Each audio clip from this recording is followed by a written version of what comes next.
Time now for your forewarned weather with Thomas Keyboy. Good Wednesday morning, Utah. We're halfway through the work week. After a 36 to 48 hour stretch of calmer weather, we're right back to active weather as our latest winter storm has worked its way in. We are looking at scattered showers across the northern two-thirds of the state. We have snow showers down to the I-15, I-70 interchange. Likely have a little bit of snow working its way through portions of Castle Country, but the main emphasis that we're seeing are the snow showers throughout northern Utah, and it has been a slippery start to the morning along the Wasatch Front and just throughout northern Utah in general. So if you're going to be traveling out there, make sure that you're building in some extra time, because with temperatures that are below freezing, that snow is sticking to the roadways. We do have winter weather advisories and winter storm warnings for the most part in place through 5 o'clock tomorrow morning. The winter storm warning encompasses the Wasatch Mountains, while the winter weather advisories, northern Wasatch Front, Cache Valley, Wasatch Back, western Uintas, the Wasatch Plateau, and the Central Mountains.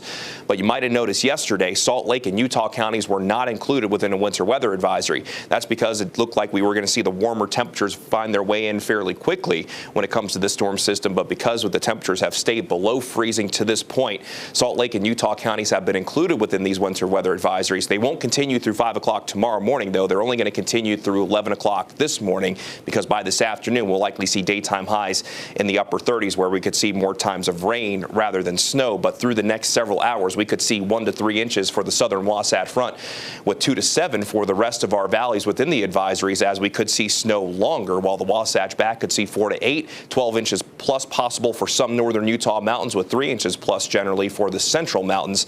And we are expecting winter driving conditions, and it's treacherous out there in spots across the northern half of the state. Make sure that you're building in at least an extra 15 to 30 minutes, or just delay your travel if possible. Temperatures across the northern half of the state, teens and 20s for most, while in Logan you're sitting at 8 degrees, and those roads are snow covered in Cache Valley, while in central and southern Utah, temperatures are mainly sitting in the 20s and 30s. Here's a live look outside I-15 northbound at North Temple in Salt Lake, and you can see the snow-covered roads out there. The plows have been through this particular area, but cars are taking it slow. So that's what you're going to need to do as we go throughout the next few hours, especially as we approach rush hour. Here's what it currently looks like in Cedar City. It's currently sitting at 38 degrees, and it looks like we're starting to see a little bit of rain and snow even find its way down into Cedar City. But with the temperature above 35 degrees, you'll probably see that wintry mix, at least in the short term, down in Cedar City. Your out the door forecast along the Wasatch Front, that best chance of seeing straight snow will be from now through 9 o'clock this morning. Showers will become more isolated and scattered by this afternoon before a second wave could arrive late this afternoon into this evening. But as those temperatures eventually climb into the mid and upper 30s, a better chance, especially in the lower elevations along the Wasatch Front, that we see mainly rain showers, while on the benches and for the northern Wasatch Front, better chance that we stick with straight snow.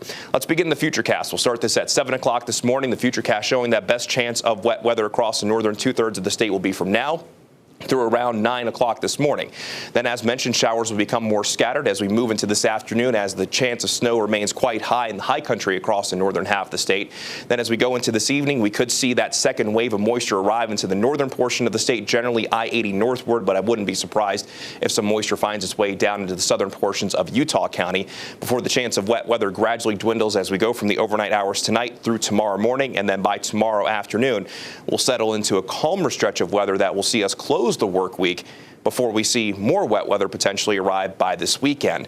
Here's a look at the snow potential through tomorrow evening, and you can see across the northern two-thirds of the state, that's where we're going to be looking at the best accumulations, especially in the high country. But for the northern Wasatch Front, we could see 2 to 6 inches of snow, while the southern Wasatch Front could see upwards of 3 inches. And at this point, just about everyone on the southern Wasatch Front has picked up at least some snow. Mountain valleys 4 to 8, northern mountains 8 to 14, isolated maybe up to 2 feet, central mountains 3 to 7, with maybe some light accumulations in our central valleys, while the southern mountains, if we do find snow, could see upwards of 3 inches. In St. George, we'll mainly check in with partly cloudy skies, maybe a slim chance this morning throughout lower Washington County, but otherwise mid to upper 50s to close the work week, with a daytime high near 60 degrees on Friday. Then by this weekend, as moisture returns, we'll bring in a chance for scattered rain showers in St. George, with low 50s Sunday into Monday. Along the Wasatch Front, rain and snow showers for today becoming scattered this afternoon before a second wave could arrive this evening. A slight chance through early Thursday, otherwise calm conditions and slightly milder conditions to end the work week. Then we bring back a chance of scattered rain and snow showers from Sunday into early next week. Highs in the 40s, lows in the 30s.